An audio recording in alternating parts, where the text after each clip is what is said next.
বিক্রি হচ্ছে ডিম। এ নিয়ে আরো জানাতে শহরের শফিউদ্দিন বাজার থেকে যুক্ত হয়েছেন ইফতেখার রায়হান। ইফতেখার, মুরগির সরবরাহ কমার কারণ কি এবং ডিমের দাম নিয়ে ক্রেতারা কি বলছেন? জি, মুক্তি আসলে গত কয়েকদিন ধরেই আমরা দেখছিলাম যে মুরগির বাজারে যে দাম সেটি ১০ থেকে ৳২০ পর্যন্ত ওঠানামা করছে এবং আমরা যা বাজারে এসে দেখেছি যে আজকে মূলত বাজারে ব্রয়লার মুরগি বিক্রি হচ্ছে ৳১৯০ কেজিতে, যেটি আ কিছুদিন আগে অর্থাৎ ২ থেকে ৩ দিন আগেও ৳১৮০ বিক্রি হয়েছে। পাশাপাশি সোনালী মুরগি ৳৩৩০ থেকে ৳৩৪০ কেজি দরে বিক্রি হচ্ছে। লেয়ার মুরগি বিক্রি হচ্ছে আ ৳২৯০ কেজি এবং দেশি মুরগি বিক্রি হচ্ছে ৳৫০০ থেকে ৳৫৫০ পর্যন্ত এবং হাঁস বিক্রি হচ্ছে ৳৭৫০ থেকে ৳৮০০।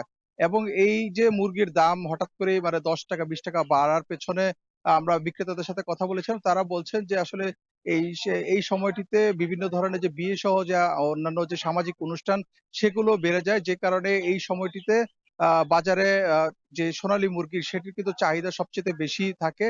যে কারণে যে খামারগুলো রয়েছে ওই খামারে যে পরিমাণ মুরগি উৎপাদন হয় সেটির চাইতে চাহিদা কিন্তু বেশি থাকে। যে কারণে চাহিদা এবং যোগানের সামঞ্জস্য না হওয়ার কারণেই কিন্তু বাজারে এক ধরনের সংকট তৈরি হয় এবং এই সংকটের কারণেই মূলত দামটি বাড়ে বলে তারা জানিয়েছেন। অন্যদিকে শীতের সময় নতুন করে অনেকেই খামারে কিন্তু বাচ্চা উৎপাদন করছেন না। অর্থাৎ ব্রয়লার মুরগি কিন্তু লালন পালনে কিছুটা সমস্যা হয়। যে কারণে তারা এই মুহূর্তে নতুন করে খামারে ব্রয়লার মুরগির বাচ্চা না ওঠানোর কারণেও কিন্তু ব্রয়লার মুরগির কিছুটা সংকট রয়েছে বলে তারা জানিয়েছেন। তবে সেটি হয়তোবা বলেছে তারা মাসখানেকের মধ্যে কেটে যাবে এবং সরবরাহ সংকটের যে বিষয়টি রয়েছে সেটি সমাধান হয়ে যাবে। এবং এই অবস্থায় পাশাপাশি আমরা কিন্তু ডিমের বাজারের খোঁজ খবর নিয়েছি। পাইকারি বাজারে ডিমের দাম কিন্তু কমেছে অনেকটাই।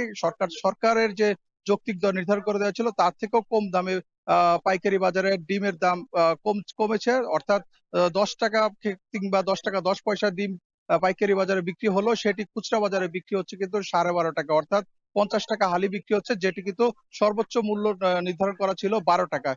অর্থাৎ প্রতি হালি ডিম ৳৪০, আ আ ৳৫০ এবং ১৪০ ছিল ডজন। তো এই ছিল আমার কাছে গাজীপুর থেকে মুরগি এবং ডিমের বাজারের সবশেষ তথ্য।